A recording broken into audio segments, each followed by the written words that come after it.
So my expectations were that the school would provide enough system to support the diversity of students coming from different countries.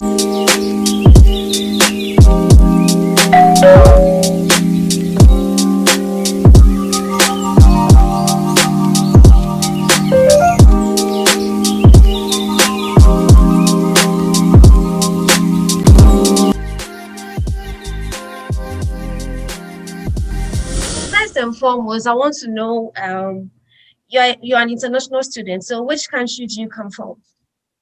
So I'm from Nigeria. I'm from Nigeria. Okay, I know there are equally great institutions in Nigeria, so why did you decide to come to the UK? Why the UK? Yeah, so in my line of career and profession, I see that there's a global competition, and the schools in the UK are well ranked in that global dynamics, right? More than what you find in Nigeria, for example. And of course, I wanted to have quality postgraduate education. Okay, all right. So then why the University of Aberdeen? Because there are numerous universities in the UK as well. There are lots. So why did you settle on the University of Aberdeen? Yeah, two things. One is that I found that University of Aberdeen is well ranked in the UK, especially in my area of study, anything that has to do with energy law, and environmental law as well. So they are well ranked in the UK. And two is that I have a couple of people that previously attended University of Aberdeen, and I got, good feedback from them that they were able to receive quality education in University of Aberdeen. And lastly, I got a scholarship with University of Aberdeen itself. Wow, so, congratulations. Thank you. Okay, I see. So because of the school's ranking, you had recommendation and the scholarship. Okay, maybe I would ask about the scholarship. That would be later. Yeah. Okay, so what were your expectations when you were in Nigeria coming to the University of Aberdeen? What were you expecting? Yeah. Okay, yeah. So the first thing is that I knew that it was going to be a different environment because I had my first degree and my law school also training in Nigeria. But you would see that was just one environment in which virtually everybody in your class is going to be from the same country, right? But I knew that this was going to be different because it was going to be an international environment where you would find students from various countries. So I was looking forward to that diversity of approach. And I was also expecting that the system would support that, because if there's no support for that kind of diversity, it could be chaotic at the end of the day. So my expectations were that the school would provide enough system to support the diversity of students coming from different countries, and they would have the facilities, on the ground, the resources on the ground to make sure that we are able to carry out our research efficiently. Okay, so yeah, those are great expectations. So when you finally came to, I know you are almost through, you are through with a master's degree. So now you've enrolled in a taught. PhD. This is research. The former one was a taught, right? Yes. And this is so a this research. one is the research one. Yes. This one is a research. That's the PhD. So yeah, you've had a feel of the university. Yeah, I would say. So have those expectations been met? So yes, I would say those expectations have been met substantially, which is why I'm interested in staying back, which is why I stayed back basically, right? Yeah. So there could be a few challenges here and there, but I think that substantially the expectations were met. Okay, that is in academic wise, right? Yes. Yeah. Okay. So in general, so what do you think about the University of Aberdeen? I think the University of Aberdeen is a place to be. So I'm proud of the university. I would recommend the university for anyone who desires to have, quality education, especially postgraduate education, which is one, I had and I'm still having, right? So, and that has been the feedback from, most of my colleagues as well. Okay, I see. Interesting. So now coming to, I think, the heartbeat of the interview. What are some of the challenges you encountered as a postgraduate international student? So here the challenges, we have academic challenges, social challenges, financial challenges, emotional, psychological, and then the cultural. So I think I have said all that. So let's take the academic so that it flows well. Yeah, so I didn't face any particular, challenge in the aspect of the academic. So I don't know, but I would have seen people that had some challenges, if that is helpful to share. Okay, all right. It is. Yeah, so like some students who came from background where they had issues with having to first of all understand the English language itself, which is the language of instruction. So and those ones can say that they had some challenges. And I studied law at postgraduate level, so some students came not from they didn't come from legal background. I was already a lawyer in Nigeria, so that was not applicable to me. So those that didn't have the legal background, so they needed to do something to understand the basics of what we're doing before they could study law on a postgraduate level. Right. So those are the challenges I see, that many people had. And of course, when we had coronavirus, a lot of people had, academic challenges, meeting their deadlines, submitting their essays and coursework, So, but I didn't experience that personally on my own, but I had to assist some of the people that experienced that in my class because I was also a class rep. So reaching out to the school to make sure that deadlines were extended, and a couple of getting materials for people to also assist them with their research when they needed to do especially their dissertation, so yes. I see. That's interesting. That's a lot of philanthropy over there.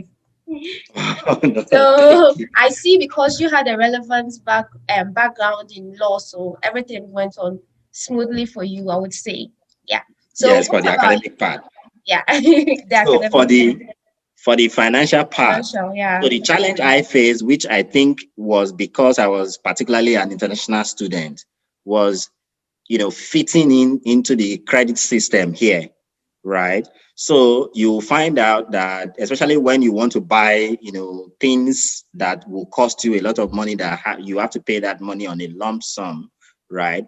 Yeah, the system in the UK is built around a credit system where nobody really expects you to pay like £1,000, like £700 at once, when you could immediately put that on a credit and then you would be paying gradually by installments.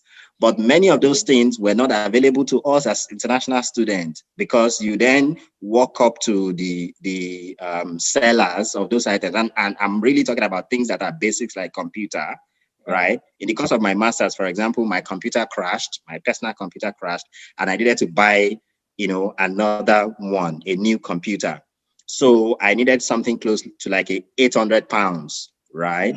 I felt like I could buy it on credit and I will be paying, gradually, like every month, right? But nobody will sell it for you because you haven't lived in the UK for 3 years. And that criterion is uniform everywhere you go. Every vendor would require that you must have lived in the UK for the past 3 years before they could sell it to you on credit. And I'm like, okay, if I'm trying to buy a car or I'm trying to buy a house, like a mortgage or something, I can get it. But things that are basic, like computer, that would really even help me as a student, and I could afford to pay it over a period of time because I would get, maybe stipend as a scholar over a period of time, or I would get, some payment for my part-time job or something, right? So I feel like international students fitting into the credit system is a real, challenge.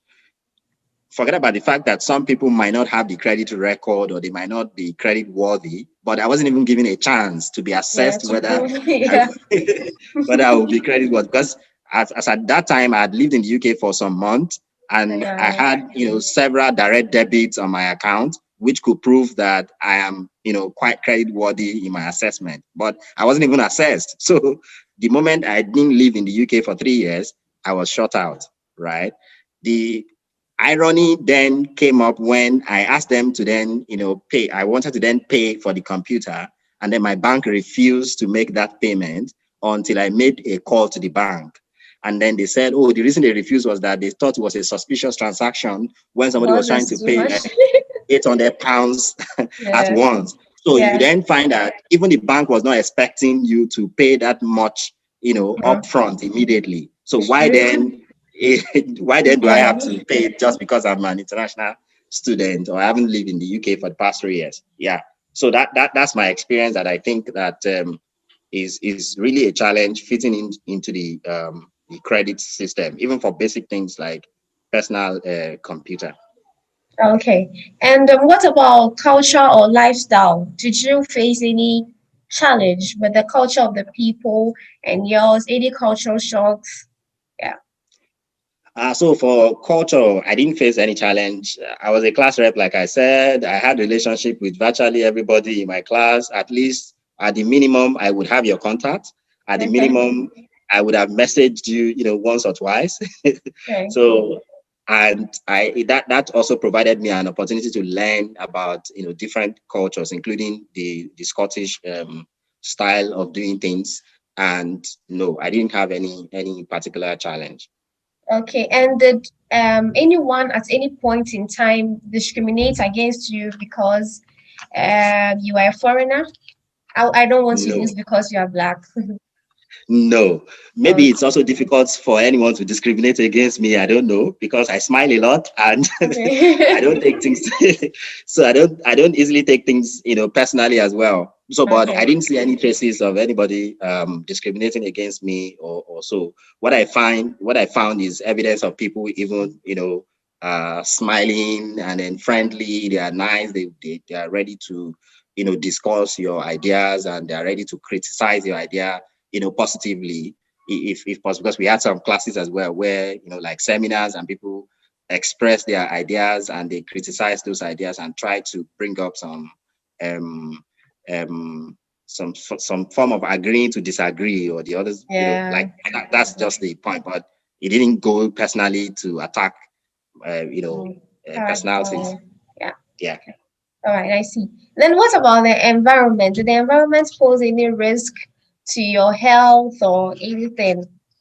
So that's really a challenge, Yeah. especially coming from Nigeria, where it's really hot. Yeah. So I face the challenge with having to now switch to an extremely cold and windy, environment. Yeah. Yeah. So, and at some point, I found that if care is not taken, one tends to be, sleeping a lot, and then you don't want to go out, and you really need to go out to go to the library, for example, or attend classes that are very important, or even some discussions as well. When we had group assignments, so that weather was a challenge, but I had to overcome it by constantly, just reminding myself that it's a different environment altogether, and my expectations shouldn't be set according to where I was coming from. And I think that a lot of people also face the same challenge as well. Okay, I see. So, coming to psychological or emotional strain or challenge, how was it for you? Because I don't know if it is your first time away from home. Because moving to a new environment, being alone without your family, friends, it can Mm. be kind of weird. How did you see it? Yeah, so psychological, I think I had a fair share of that because it was my first time being away from home for that long, you know. And secondly, I lost my mom during the course of my master's, Oh, wow. right?